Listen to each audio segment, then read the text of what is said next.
The only problem with Santino and Andy is this podcast. Well, hello and welcome back to your favorite movie podcast.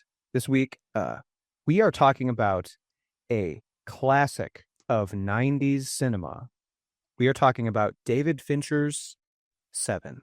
Before we do that, allow me to introduce myself. My name is Andy Matsky. I'm a guy who likes to talk about movies, and I'm joined by another guy who likes to talk about movies, Santino Vitale. Hi. I keep forgetting that we have video now. And then in order for you to see me, I have to speak so it knows when to cut. Otherwise, I just sit here looking around. And I don't then know not what's going talking on. for some reason Yeah. because that's what the show is like before we did video. Mhm. We've done video for a few episodes. I don't know if we'll keep doing video. It's kind of an experiment.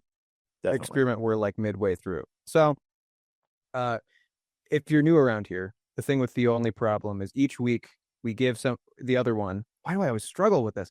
We give the other one a movie to watch, a movie recommendation, and then we review it. It's a film you've never seen before. Last week we did the classic film Star Wars: The Last Jedi because Santino had never seen it before, and this week I had never seen David Fincher's Seven.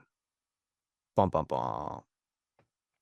So, um, that's what we're talking about this week. What's in the box? We'll answer that definitively and once and for all this week. Yeah. Is that it? Is that then the show? Is that all? That's actually we gotta I had to go about an hour ago. So Okay, then it was. no, yeah, we're talking about it. So I did something different this time. Normally, whatever movie you're gonna watch, I'll watch like usually the night before as well. I know Yeah. you started watching it last night at like 8:30, something Hey, I like that. started sometime around then Yeah. in the evening. So I was like, well, I've seen this movie enough. Like I know what happens. I don't need to rewatch it. But what I did do was I watched some people on YouTube do like their reactions to the movie. Mm-hmm. And I think I'm going to start doing that a lot more because doing that kind of reminded me just how much suspense, mystery, and other things are in this. And then when I watched that, I was like, oh crap, there's gonna be some moments in here. Andy's gonna have no clue what's coming next. Because I don't think I told you a lot, hopefully, about this. You hadn't told me a lot, but I knew a little bit about it. I Okay. had through pop culture. I mean, I knew kind of what the end was like. Mhm. I knew Kevin Spacey was the bad guy. Okay. So like it wasn't completely unspoiled, but I didn't know much beyond that. And I mean, even with the ending, I didn't really I know that line is from this movie and from the Right. end. I didn't really know much else. So Not going in, completely blind. yeah, not completely, but enough to make me. But the movie is mysterious enough that I didn't really know what I was in for most of Okay. the time. And there still were moments where I was like, "Whoa, Yeah. what?" Yeah, as I rewatched people watching it, it also occurred to me like I forgot how disturbing this movie is, like conceptually. Like it's really, really dark because I'm used to it now. And so I watched that and I was like, ooh, this is gonna ruin Andy's day because we went from Last Jedi to this. Well, So it was funny because 2 nights ago, so I watched this movie yesterday, but mm, 2 nights ago, I had weird bad dreams that like woke me up and made me unsettled. And then last night, I slept through the night fine after watching this movie. So that I don't know what that's supposed to say, but tells you a lot. I guess. Yeah, and this movie, I think initially, tonally, yeah, it is dark. This might be one of the grimmest films we've talked about so far. I Mhm. mean, I think Prisoners maybe being the close or the being the first place spot, but or if I'm really like blacking out another film that was just so scary that I don't remember. I think it's this and Prisoners are pretty Yeah. much that's where we're at. And so going into this film, it was just like, wow. So, I mean, how do you want to do this? This is your week's I episode. How do mean, you want? we'll do it the way we usually do, which is, I know the very beginning of this movie is a relatively straightforward opening. I believe it's just Morgan Freeman's character Somerset investigating a homicide. and then he goes home and goes to bed, and then we get that amazing title sequence. So if there's anything you had to say I about mean, that, otherwise, I think, don't they meet each other? They in the opening, Brad Pitt and yeah, they meet each other right away. The movie wastes no time. They meet each other at that homicide scene. So Right. it's not just Morgan Freeman. We're introduced to like part of the tension of this film. So I mean, that's something I noticed right away was like, wow, this movie wastes no time because Yeah. it is that homicide and he might go home, but it's either right then or right after the opening credits we meet like our main characters and Yeah. we're in and there's already conflict between them. Yeah, they already don't like each other. Yeah, Morgan Freeman's character, it's his last week on the job as a detective, and Brad Pitt's the new guy in town. And so there's this Yeah, I guess, conflict. for the folks at home, the movie is about those two characters, Morgan Freeman's character and Brad Pitt. So William Somerset and Mills. And they've got 1 week basically in this transition period where Morgan Freeman's getting ready to retire. He's going to move to a house in the country, presumably. And we find out that Brad Pitt's character has been, he fought to be reassigned to this like dismal city where it's always raining and there's all this crime.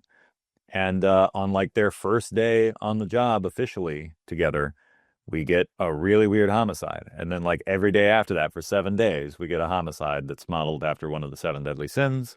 And that's the movie, basically. It's fairly methodical and it sounds kind of boring when you just put it that way, but like Yeah. there's enough to keep people engaged. So I guess just take me through I know that you had seen the opening title sequence before because I showed you that. Okay. Yeah, So we don't make that either. We don't make title sequences like that. yeah. That's a note of mine was like, Mhm. wow, It sets the that's tone for sure. yeah, for sure. So you had mentioned how much rain is in this movie, and it really is. That's like a note immediately. Is once we think we get to like the first of the 7 homicides, we get to the gluttony one. It's like raining and the sun's out, Mhm. which is just so fun. Like it's like this, the movie, like this city, which is kept like ambiguous. Mhm. It's never specified where they are. They're Right. just kind of in this city, and uh, it's like you said, this oppressive, always raining, even when the sun's out. Somehow, that's like throughout the movie. There's scenes, and I've heard conflicting things of like if that was intentional or not. I kind of find it hard to believe it wasn't, Oh, it but was. like that this it just was like that because they were in a rush at production. It's like, I don't. Well, that's technically true. Because they were in a rush and because Brad Pitt had another film coming up and his availability was weird. The first couple days they had him on set, it rained. And then they're like, well, since he's gonna have to leave and then come back and then do this, we're like, in order to keep continuity, let's just make it rain all the time, and then that way it'll be fine. So Yeah, that's pretty much how we landed at that, which, and thank God for it because boy, that's a great atmosphere. They don't make movies that rain anymore either, Andy. You'll notice yeah, yeah. Water's a hard thing to come by these days, I that. Yeah, guess, and it old really Hollywood. is. So, I mean, so initial impressions, I think what really stood out to me were the characters Mhm. and like the acting, as silly as that may be, where it's you have prime Brad Pitt and Morgan Freeman opposite each other very well, Mhm. like with interesting characters and simple enough motivation for the characters, but it doesn't need to be complicated, right? He's Right. new, he's old, he just wants to get out. New guy just wants to prove himself and prove that, he's not just some spring chicken, but he's a good fit. Mhm. Simple enough. And just how fun it was to watch them in those first scenes where they're like really at odds Mhm. with each other. Like that's a fun part of this movie for sure. I think also it stands out immediately, and we'll talk about it throughout, I'm sure, is the production design of this movie is like on Yes. Yeah. another level. Mhm. This is just I can't tell you the last time I watched a movie and was just so interested by like the world it's in. Mhm. And I mean, we just watched Star Wars. That's like kind of like right, like that really tells you something where it's just like everything feels so detailed that you could just stand in one of those rooms and look around, Mm. even if it's like the offices, the police at the police department, or it's some of the freakier places we get that maybe you wouldn't want to just stand and look around. It's fascinating how like there's just so much detail in that, and I think a lot of that can get attributed to like the director's vision for the film, and I'm sure that that plays a factor in it. But just the fact someone had to go out and like make all these sets Mm. and find places that looked like this and Right. kind of spice them up is just another level of work to put into this film that just helps it so much. Like you kind of don't have to be convinced that this is some horrible crime-ridden town. It's like, no, I can see it is just from the way the interiors of buildings look. Yeah, they did a fantastic job. Arthur Max is the production designer. He's worked with Fincher on a ton of stuff. He's a really excellent one. He also, I believe, man, people will crucify me. The five people, the two people, the one person that listens to this will be so mad if I get this wrong. I'm pretty sure Arthur Max was also the production designer on Fear and Loathing, uh, Mm. and as well as, Panic Room and a bunch of other stuff. So the guy's good. He knows what he's doing. And the sets have a lot of texture. And even though the lighting is so dark that at times all you can see is the faint outline of people and their flashlights, whatever the light hits is almost greasy and Yeah. reflective, and there's texture everywhere. And even though the color palette's fairly restrained, it's mostly browns and greens. It's a really, really, the atmosphere of this movie is really what makes it. Oh, for sure. For sure. I wrote in my notes, and we're skipping ahead a bit. Do we want to talk about the gluttony case? Sure, yeah. That's our first case. They show up there, and Yeah. there's this massive guy, and roaches He's everywhere. tied up, Hmm. and he's been like, it seems like he's been forced to eat Yeah, till he burst. yeah. It's just wild. Something else. It's I really find it really interesting they cast an actor as the fat guy. Mm. I don't necessarily understand that decision. Look, I miss like, especially if they make like a mold of him for later. Mm. Like, why was that ever a guy that they made do stuff? Is an interesting question. He doesn't move. That's a great question. Yeah, It kind of seems messed up. yeah. It might be a bit of a budget thing. Like it might have been because you have to make two molds for whatever position he's in, depending on what you're making him out of. That's cheaper than making an articulated, which is now even more expensive. So Yeah. maybe it was just like, well, look, we can mold him once, but he's going to be in one position. So how about we use that for the morgue so he doesn't have to be naked, and then we'll just have him sit at the table and there'll be that. Yeah. Which I don't know if you saw this in your research, but Rob Bottin of John Carpenter's The Thing fame is the lead makeup artist on Seven. This is one of the last things he ever worked on too. One of the very last things he worked on was Fight Club. And then eventually he, like in the early 2000s, he quit and he went into real estate. So, Which is crazy. But that makes sense. I mean, the effects in this film are super interesting because I think, and we're going to be scatterbrained today, but what's something this movie does that's so interesting is it very selectively shows you the carnage of what's going on, both in the fact that you don't see any of the kills till late in the film. mhm. You don't see a character like die on screen for Right. a super long time, and you tend to see these murders after they've happened, and even after like the crime scene investigators have been in there and out of there at least once. And I think that's super interesting, where it is a super violent, gross, dark film, but it's It's all secondhand. yeah, it's all secondhand, and it's messing with those levels. It gives and it takes. It's not just here's gross stuff, Mhm. which there's plenty of. There's plenty of nasty stuff in this film, but it's not just shoving it in your face. Right. It's secondhand. It's reactionary. You're seeing the stuff through people. You're not just, the audience isn't just left with gore. You're watching people have to reconcile this violence.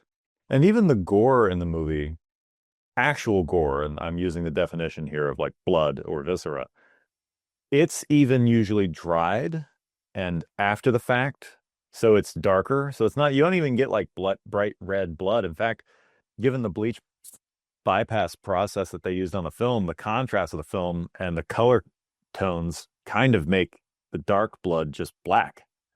I Yeah. mean, it might as well just be ink on people at times. So it's not even really by standard what you would expect when you hear about, a gory film. It's not even gory in the standard perception of the word, which is interesting. Yeah. It is super interesting. So Fat Boy ate till he burst. Yeah. That's gluttony. And we get, the breakdown of that. The detectives are talking about it. There's still a lot of conflict between Morgan Freeman and Brad Pitt, which of course we get Arlie Ermy as the chief, which is great. You can Yeah. see him in like silhouette and you can still see his eyebrows like sticking out a foot from his head. So that's always fun.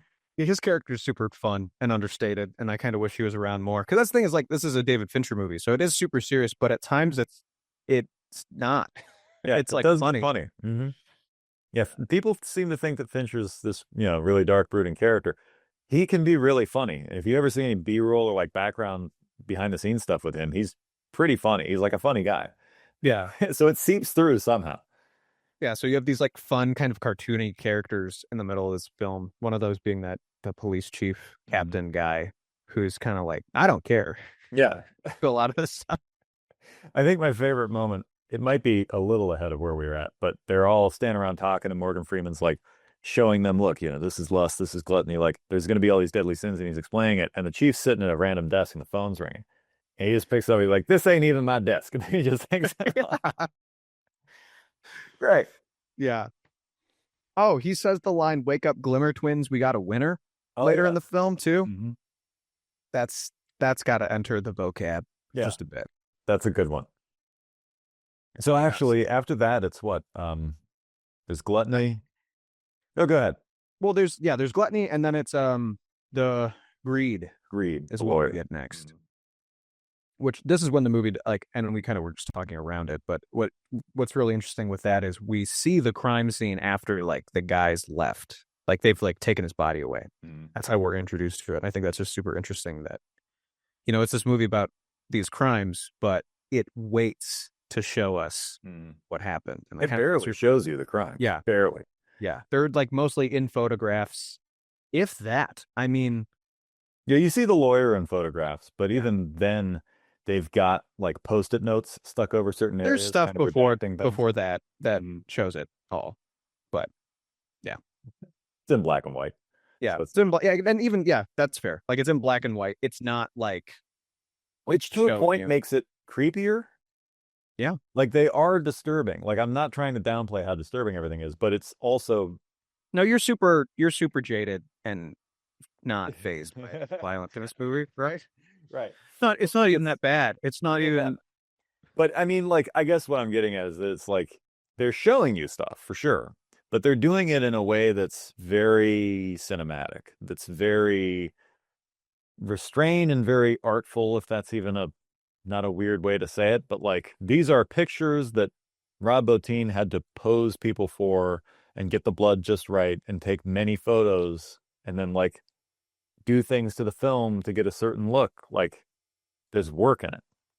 And it's not just slapping a Photoshop filter on it. Exactly. Yeah.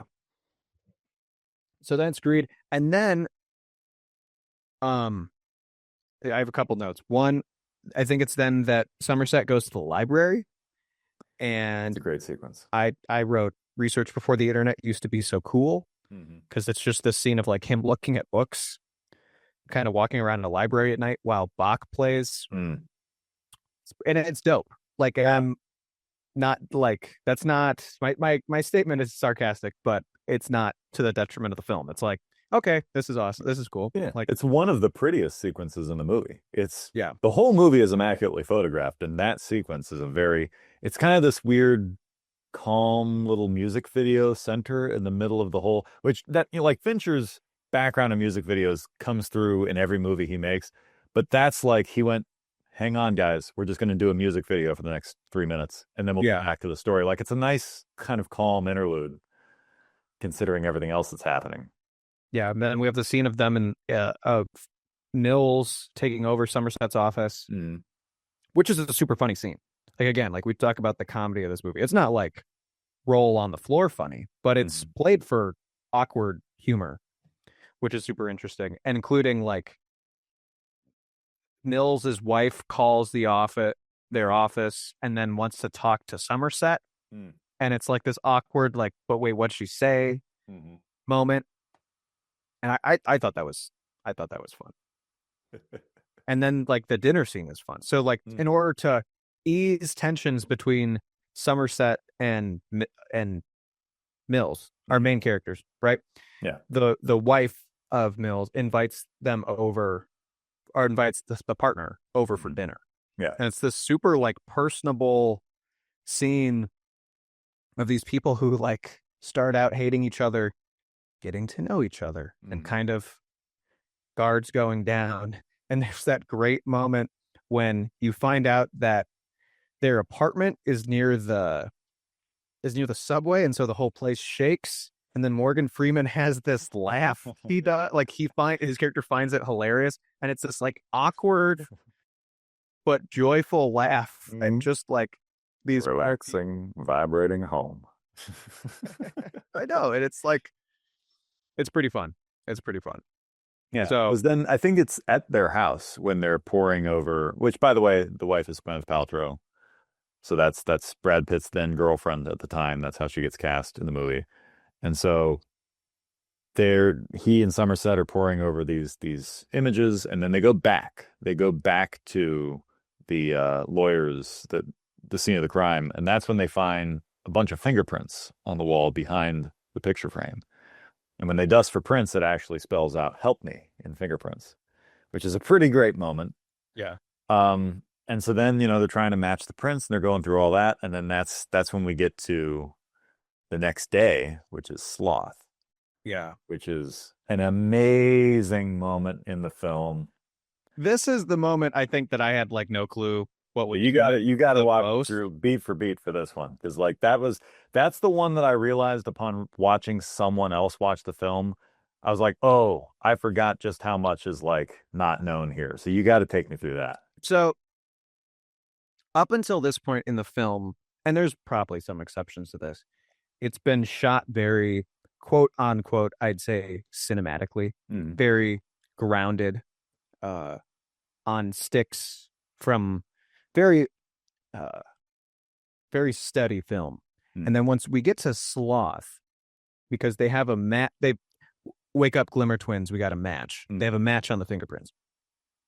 It's this guy, and they go to SWAT his house, and it's at this point that the movie takes on this very like tactile, cops-esque shooting style. It's by no means found footage, but all of a sudden you're dropped into the action of this moment as a participant almost.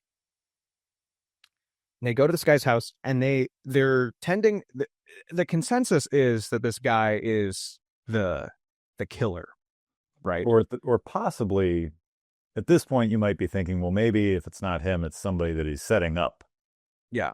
Or it's like some setup, but flame. Something's kind of fishy. Yeah. Regardless.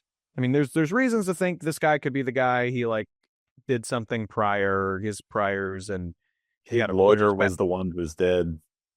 Yeah. So there's reason to believe this guy could be it. And we're going, we get to this apartment, we go up. The SWAT guys love swatting. There's like a throwaway line. They love this, and I think that's great. And it's on the car ride to his apartment that we have this dialogue scene between Brad Pitt and Somerset, who that's the actor and the character name, but that's besides the point. He's Brad Pitt in this movie. He's great. He's Brad Pitt, and he's Morgan Freeman. Yes. Yeah. But it's another sunny, rainy day. Yeah, another sunny, rainy day in the car, which is, oh my gosh, it's incredible. Looks great. They have this conversation about if they've ever drawn their gun. And Brad Pitt has, and he's seen a guy die, and he can't remember his name, which is, wow. That's wow. What do you know? And And Morgan Freeman has never he's drawn his gun, but he's never fired it, Mm. which is very interesting. So we have all this tension of like, oh my goodness, what's gonna happen? What's gonna happen? What's gonna happen? Mm.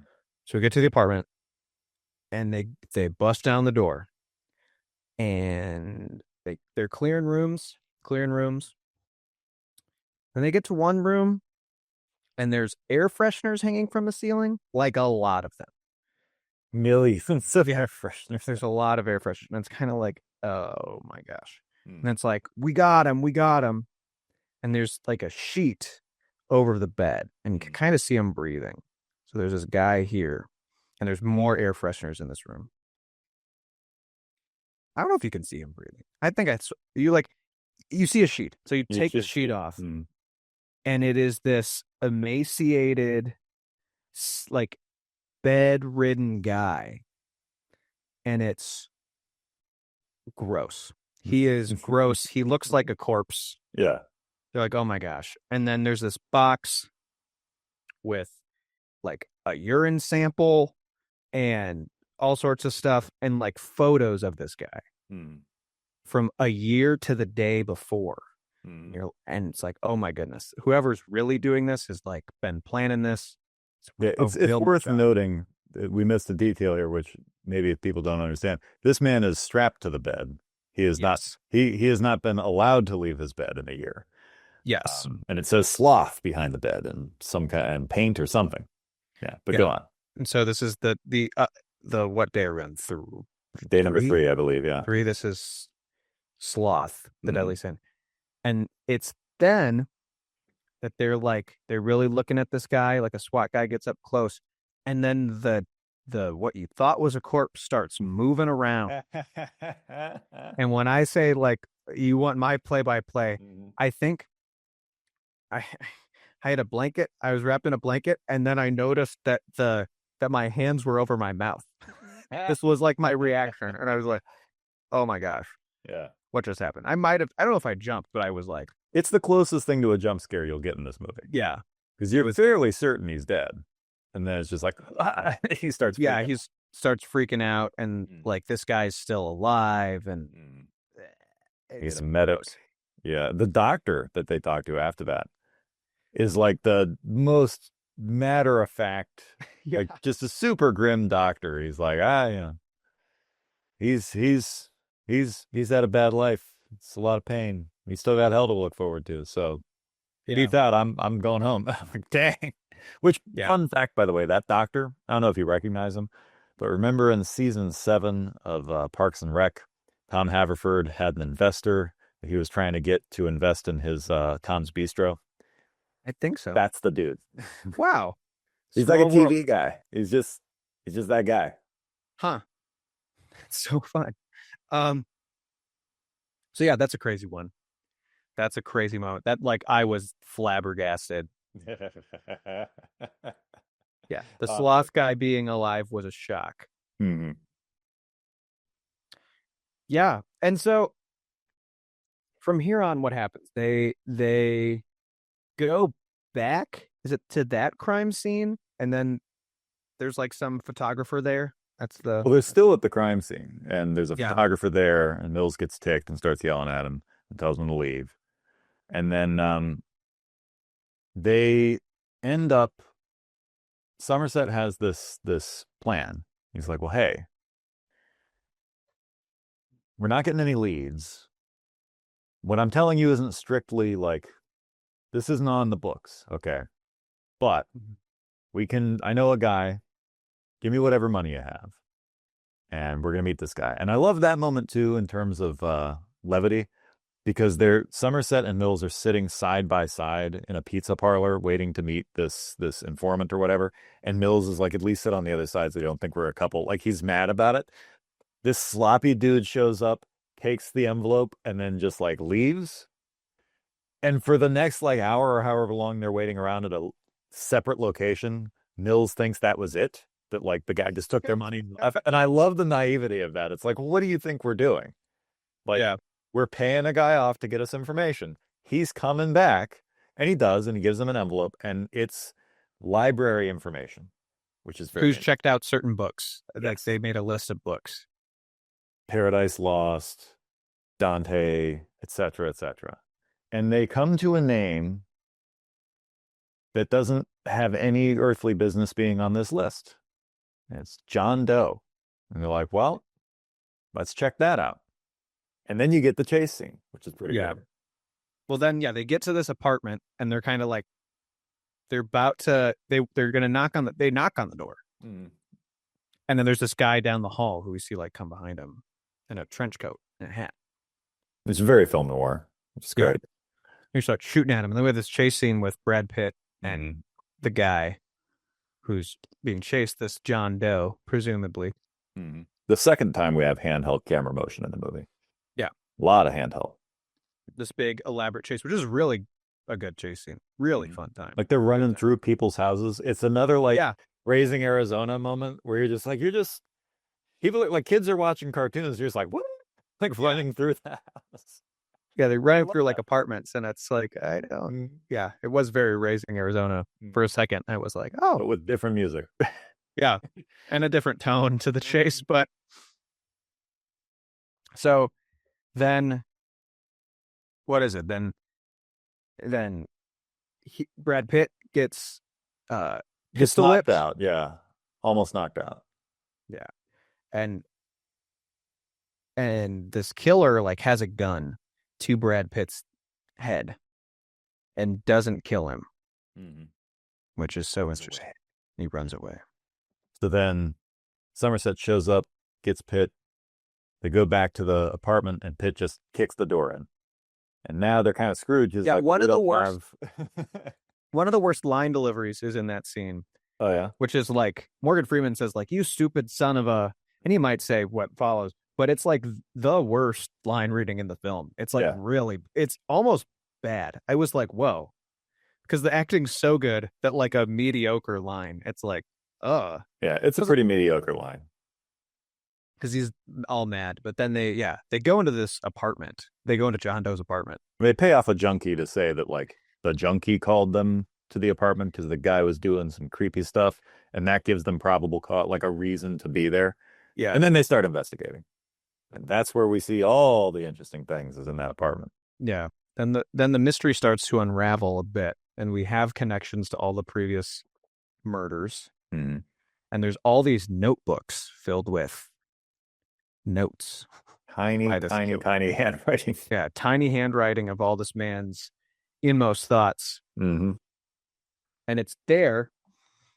Well, this is where like the production design is just incredible. Like the door even like being like the color of red it is, and all that is just fantastic. Like everything in the apartment is painted like gloss black.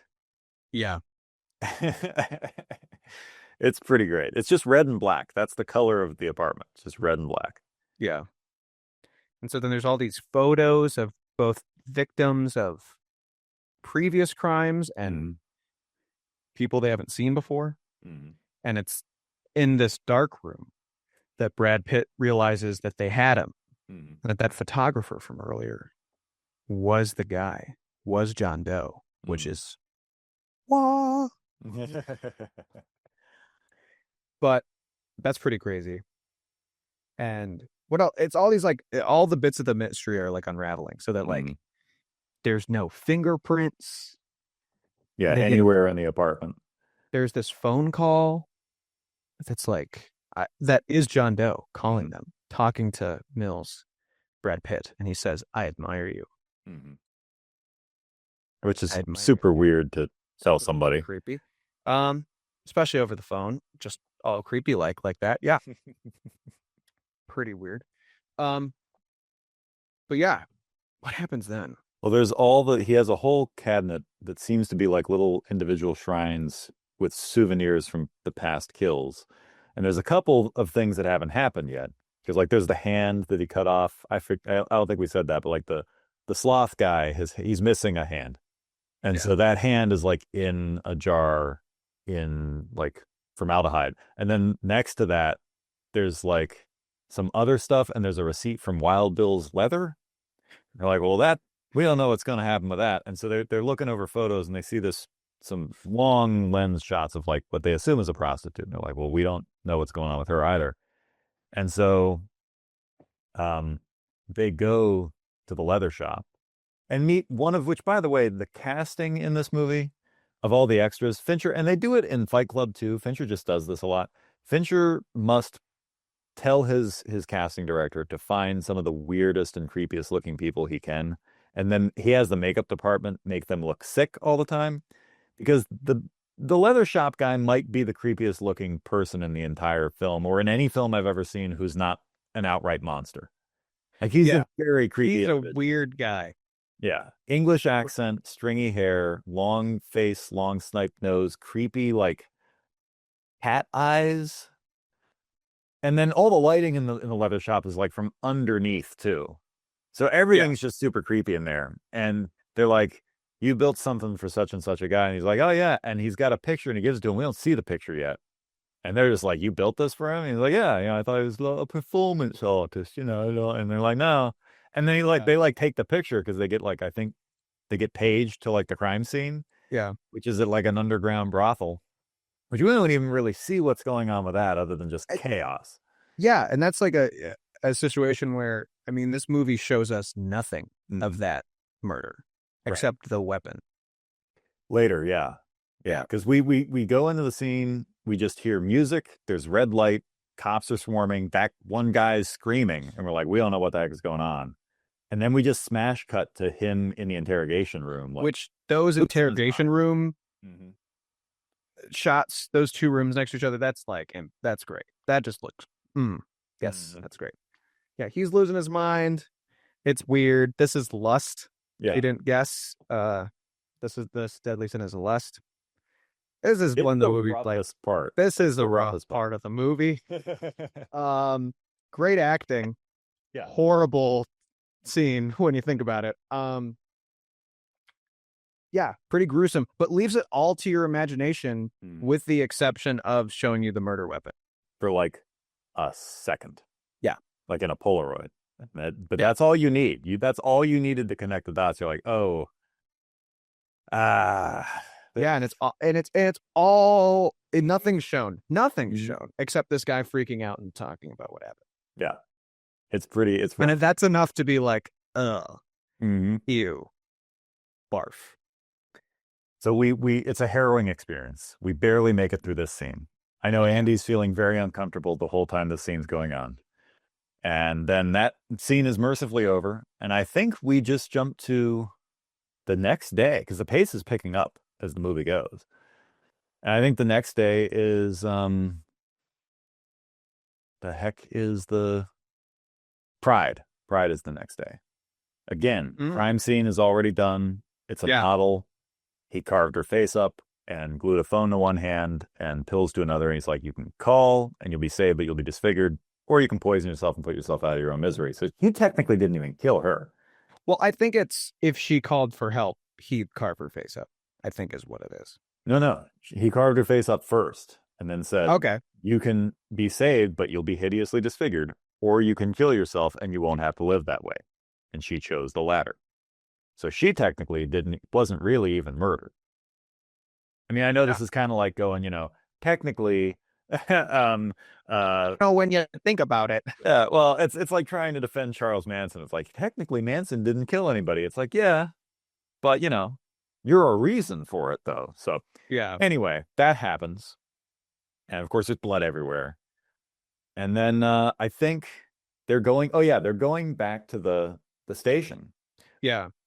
And there's a scene before this that's between Mills and Somerset that is all about like apathy and like why Somerset wants out. Yeah. And it's like, I think that's after the lust. It is. I think they go to the bar. Understandable. Yeah. And it's a scene about Somerset wants out because people are too apathetic in the city. And Brad Pitt's like, you're wrong. And I kind of forget why. I kind of forget what. Yeah. Just because, I guess. Yeah, it's like, I think that like, but it's a heartfelt scene. And it's kind of like shows us these characters are getting to know each other a little better and open up more, but they're still like kind of mad at each other. Right. And Freeman has a good line in there, which is kind of foreshadowing for the next scene, which is basically that, I think he says something to the effect of like, if we do eventually catch John Doe, he's just a guy. Like, unless he's a literal monster or Satan himself, he's not going to live up to our expectations. You've seen all this evil, and then you're going to try to fit that onto whoever this guy is, and it's not going to live up to your expectation, which is a very interesting idea as well. But yeah, so then we get to that part where the movie does something incredible. You get this random shot outside the police station at a low angle, and you see the taxi drive in, stop, a dude get out and just start walking up, and you're like, wait, there's blood all over this guy's pants. And when I first watched this, I had no clue who this was going to be. I'm just like, well, this is okay. And you can see him walking up in the out of focus background as Mills and Somerset are walking up the stairs, and he's yelling after them. And they finally turn around and see him. He's just covered in blood, and he's giving himself up. I'm like, wait a minute. Like, I actually looked at the thing the very first time I was watching. I'm like, there's still like another half hour plus to this movie, and the killer just gave himself up. Yeah. What the heck are we doing? And then, of course, he has his lawyer, and they go through all this thing, and we get like the reveal that he's been cutting the fingerprints off of his fingers for years, which is why they could never find a usable print. He's been just like using a razor on him, which is funny because we see that in the opening titles, and we just don't connect it to anything. So I think I think that's a good setup in the opening titles. I don't think it's like an Easter egg. I think if you have a vivid image of a guy cutting off or cutting his fingers, and then it's like, we can't find any prints. It's like, well, sure. probably. But I feel like I'll speak for myself then. When I first saw this movie, I got so invested in everything else that was going on that I just kind of forgot about whatever I saw in the opening titles, thinking it was just, fanfare, effectively. Just cool shots. And then I'm like, oh yeah, no, he does cut the stuff off his fingers. So we get all that, and we get the info that there's still another, because they did blood tests or something, and they're like, well, the blood is from the woman whose face he cut up, from himself, and then a third party as yet unidentified. And they're like, he'll agree to drive you to wherever this body is, but it's only you two, and it's only on these certain conditions. Yeah. And that's when, like, I was like, okay, what are we doing? Like, It's a what is this going to be? Like, what are we, like, I was interested because I remembered that I had seen like the moment where he gives him up or gives himself up. So I was like, oh, that is from this movie. Okay, right. Cool. And then they start going off, and I'm like, what's going to happen? Like, what? Even though I know, like, I kind of know there's like a moment coming up that's like kind of suspenseful and it leaves a lot of questions, but it's still like, what are we setting up here? And Mills and Somerset are wearing wires. We have a great moment with them when they're shaving their chest because they are going to put the wires on. Yeah. And it's like they're like laughing together. They're like they became friends, and it's very sweet. Yep. It's the last laugh we'll have for the movie. Yeah. Oh, yeah. And so then they drive this guy off, which it makes this movie even more like kind of confusing where it takes place because they drive to like the desert. Yeah. Kind of. It feels like it's set in Springfield from The Simpsons. And that's what I was like. And I thought that after. I wasn't sitting there being like, where's The Simpsons? Yeah. Yeah. But it's also crazy when you figure that the third act of this movie takes place almost entirely in a car, and it's mostly talking. Like most movies' third acts, especially police procedurals, is like bang, bang, bang. And this one, they're just talking about the nature of evil. Yeah. For like a 6-minute car ride. Yeah. Which sounds boring, but it's cool. Like, yeah, it is really cool where this guy's trying to like explain himself. Mm-hmm. Or it just is explaining himself. Like, it doesn't feel the need to. Because Brad Pitt's all on him, like, why'd you do this? What? Come on, man. And then they get to this location, which is basically nothing. Pretty much nothing. Yeah. Oh, I forgot. There is one more laugh. When we get to the location. The dead dog? Yeah, the dead dog. I didn't do that. Yeah. That is finally the last laugh of the movie. Yeah. And they get to this location on like some power lines. And this is when it's very much a David Fincher movie because they're literally outside in broad daylight, but there is the most like harsh contrast you've ever seen on these characters throughout the scene. It's incredible. I was really enjoying that. I was like, they're outside and there's like dark. Yeah, and it's still dark and there's still a shadow on like half their face. They are fully outside and it's a sunny day. Yeah, it's a sunny day and it's still a dark movie. So that was a bit of personal levity of being like, look at what he's doing. But I enjoyed it. I'd rather take that than flat, colorless all day. Oh yeah. So then they're just kind of chilling out there, and there's a really creepy shot that's from the helicopter, because a helicopter with like SWAT guys is following them, where they like get out of the car and they're like, and the killer John Doe's like leading them. And I don't know, there's something about that where I was like, this is unset. He's walking kind of weird. They're following behind him, and it's like, what's gonna happen? What is this? So then, a van pulls down the road. Yeah. And I was like, what's going on? Like, what the frick? And Somerset runs out. Morgan Freeman runs out. Flags this guy down. That goes driving off. And he's just like... This is the first time he's fired his weapon. Yeah. He fires his gun in the air to get this guy to stop. And it's just this like delivery guy who's like, I got paid $500 to drop off this package. Yeah. For whatever address this must be. Yeah. Nowhere to the right at, 7 o'clock exactly. I don't know. But yeah, it's to David Mills. Right? Detective David Mills. And so Morgan Freeman takes this, and this is the box, right? The much ballyhooed box. Where Morgan Freeman opens it, and he's like, oh my, there's blood. Yeah. We know there's blood. And then John Doe starts talking to Brad Pitt about how he envies him and that this is his deadly sin, right? He envies his life, including his family. And so presumably it is the head of Gwyneth Paltrow that's in this box. And Brad Pitt, not happy about it. No. He is not a fan. He's not a fan of this idea. Yeah. And by then, Morgan Freeman's worked his way back and is like, put your gun down. Stop. Come on. Don't do this. And John Doe seems to reveal details about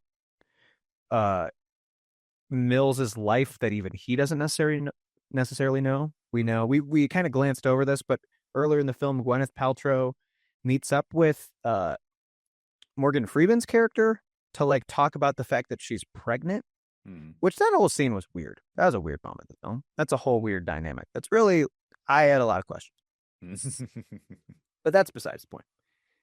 But we know from that scene that she's pregnant with Brian in the film, and that's something that John Doe mentions.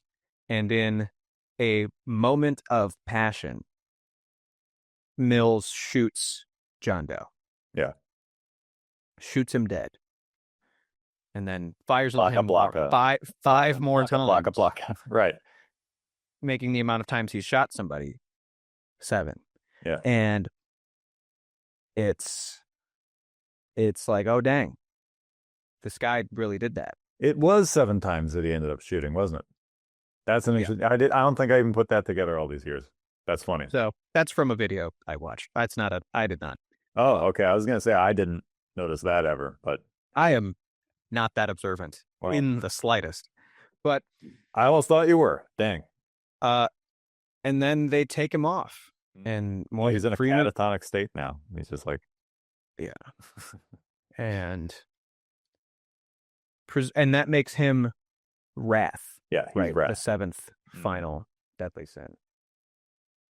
And Morgan Freeman quotes Ernest Hemingway, and the movie's done. The world is a fine place and worth fighting for. That's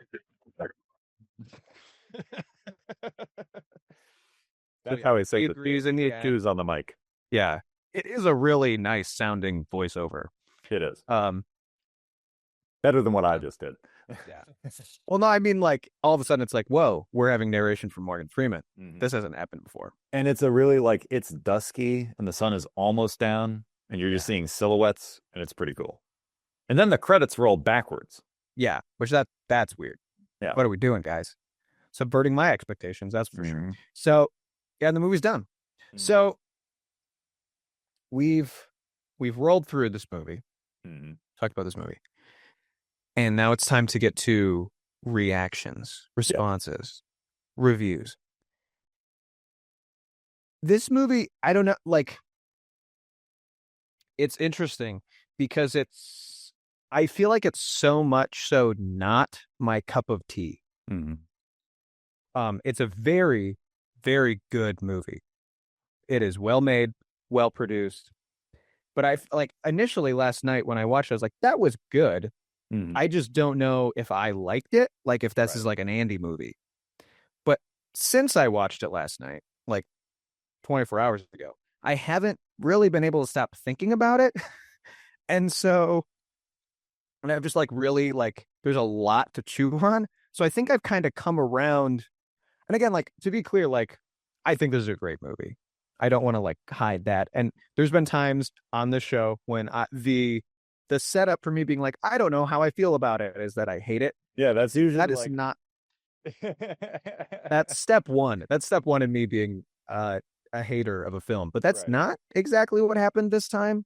I just was kind of like, this is interesting. And it was kind of funny because I was talking with some friends of mine today who are like, it's not an Andy movie, but also like there's these other movies that are like crime films that are like Prisoners or No Country is kind of a crime film. And it's like, well, maybe it was just more of an Andy film than I thought. I don't know. It's certainly darker and dingier than what I typically consume. But I think, I mean, I walked away from it enjoying it and being glad I had spent the time watching it.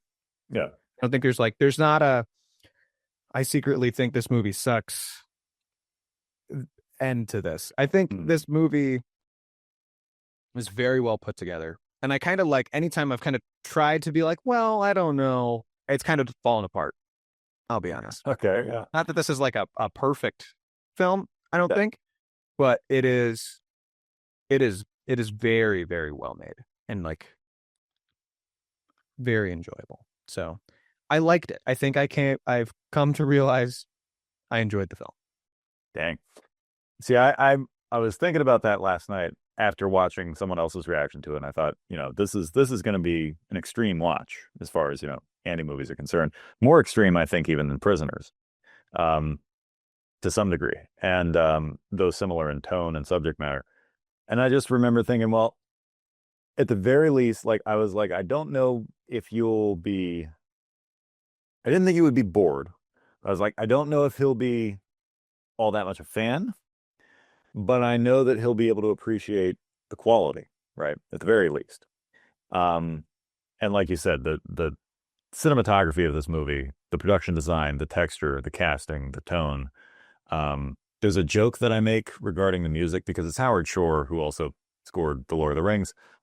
And Howard Shore does this thing in most of his thriller movies, but especially Seven, where his score entirely consists of just chromatic walking up. So it's like, and you're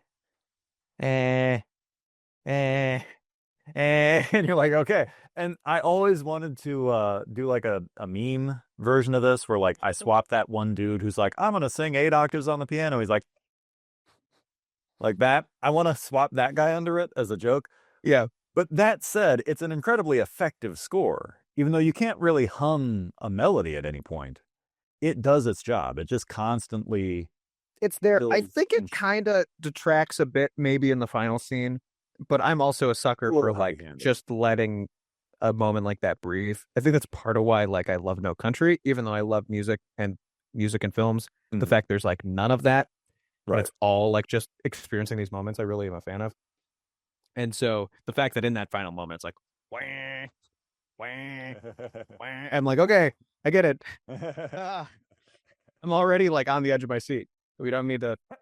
You're pushing a bit, but that's nitpick. And I think I was cognizant of like trying to figure out the score Right. already in the movie because I had seen it was Howard Shore, and I was like, oh, it's another. I don't know if I can tell you another Howard Shore film I've seen that's not a movie set in Middle Earth. Right. So like, Well, I'm Panic interested to Room. see what this is. And I keep forgetting I've seen Panic Room and that's a David Fincher film. Yeah. He kind of Or does a similar thing there too. I didn't need to circle back to Panic Room because in all my thinking about this film and how it relates to other David Fincher films I've seen, I did not think of Panic Room. I've just forgotten Panic Room. We might have to. When did you see it? Years ago, probably 5 years ago. So we might have to have you rewatch it just as like here's half a movie Andy's never seen. Like he's seen it, but Andy doesn't really remember it. So let's just really yeah.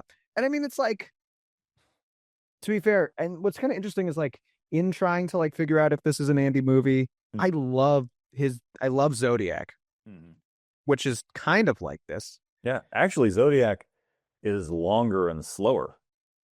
Yeah, which I kind of dig. I dig that about the movie. See, Zodiac took me a couple rewatches to finally like be able to appreciate it. The first time I saw it, it just kind of bored me, and then I got it more and more. Yeah, so it's one of those. I'll vouch it's one of those. And then the other film, I mean, I've seen Fight Club. Right. So, and this film was way more. I wrote a note, and I feel stupid still now saying it. That I feel dumb because this movie is way more like Zodiac than like Fight Club, and I was expecting way more Fight Club for whatever reason. Interesting. So like the crime side of it was like always kind of a pleasant surprise that it wasn't this like it's not like an edgy film really, except kind of. Right. So yeah. So what else? I really liked the way the film was shot. I think the story's interesting. I've kind of been trying to like chew on how true or like what I think of the story, like how it reflects the world we live in. And I don't know, man. That's kind of my takeaway. I mean, I think the point about apathy is really interesting. That's like this is what you got to do. You got to yell fire and not help, right? Because people won't come if you yell help. And this guy just wants evil to be seen and remembered, like because the world's such a fallen place. I don't know. It shows the radical corruption of humanity in a really interesting way. But I don't know. It's kind of there's no denying that, and especially given the stylistic choices and things here, this movie and the city itself is a caricature. It's an exaggeration of what we see. I mean, it's not that the world has any shortage of evil, and it's not that there are worse things that have been done in the world just down the street, but this city is kind of a personification of all that. It just kind of concentrated it all and went, well, what if all the worst people and all the worst everything and all the dingiest architecture and all the worst weather had one concentrated spot on the map? Let's send people there and then see what happens, So it is very stylized in that way. It's not necessarily realistic, but it's very heightened. So, and it's very film noir in a very modern way. It lacks the femme fatale, it lacks certain other tropes, but it's very informed by that tradition. Absolutely. So how do we feel on a rating 1 to 10? I've really been thinking about this one, and I have to take a look at our list once again before I can confidently give it. I think I'm feeling like a 7.3. Nice. Like that's the thing is like, I don't want, and you mentioned it earlier, I don't want the fact that like I may not be a fan of this film. I'm not going to be like all crazy about, like, I'm not going to proselytize this film like I would for other films. Right. But I have a ton of respect for it. I think it earned that. Hmm. So yeah, I'd say like a 7.3. I think it puts it below some other films, but in good company, in the sevens for me. So by no means is it like a mediocre film. It's above that. So 7.3, 7.5, which is putting it about as high. That's modern as I classic territory. Yeah. Just putting it about as high as I do a film. So yeah. I mean, The Fugitive being an 8 is still kind of crazy because I am inconsistent. And what is it? Prisoners was an 8.5. Yeah. And that's like my high water mark for the show so far. So other 7.5s are True Grit, Raising Arizona, The Lady Killers. Raising Arizona was only a 7.5. Yeah. For as much as Andy loves that movie, I love was that only movie a so 7.5. much. Yeah. That's crazy. I try to remain objective. Mm-hmm. Yeah, I had no recollection of what you gave it. And yourself? Yeah. For me, I'm obviously much higher because I just, especially when I saw the movie, the conditions under which I saw the movie. You know, at the time I saw this movie, I was 17. I had never seen anything like this. That was 17 was a banner year for me in movies. I saw a bunch of things that completely changed my perception of what a movie could be because you're raised on, Jurassic Park and Spielberg and Disney and animation and other stuff. And then all of a sudden 7 happens. And you're like, whoa, I didn't know a movie could look like that. I didn't know. So, and it was raining when I saw it. And I had no clue about the head in the box ending. So I was like, is it a bomb? Is it a whatever? So I think I give it like a 9. It's very, Wow. yeah. It's as close to a perfect movie. Like I said, anytime this movie was ever on TV, back when we still had satellite or cable, I would just sit down and watch it. No matter where it was in the movie, I would just sit down and watch it. So, yeah, it's a 9 for me. Now I know then it does not have Andy's heart. I would It not has say it mine. does. Dang. That's fair. Again, there's been movies on this show that I've been like, I don't know, because I think it actually kind of sucks, and I think we're giving this movie a lot of credit. This is not that. I think this movie earns it. For sure. Well, dang, Skippy. Okay. Well, so that was 7. What am I watching? Oh, shoot. Good question. We'll figure it out off air. We'll figure it out off air. But thank you so much for sticking around. If you like this film, let us know. If you hate this film, let us know. If you've never seen this film and you're not wanting to sleep the night, then check it out. Yeah. This has been The Only Problem. I'm Andy Matsky, signing off.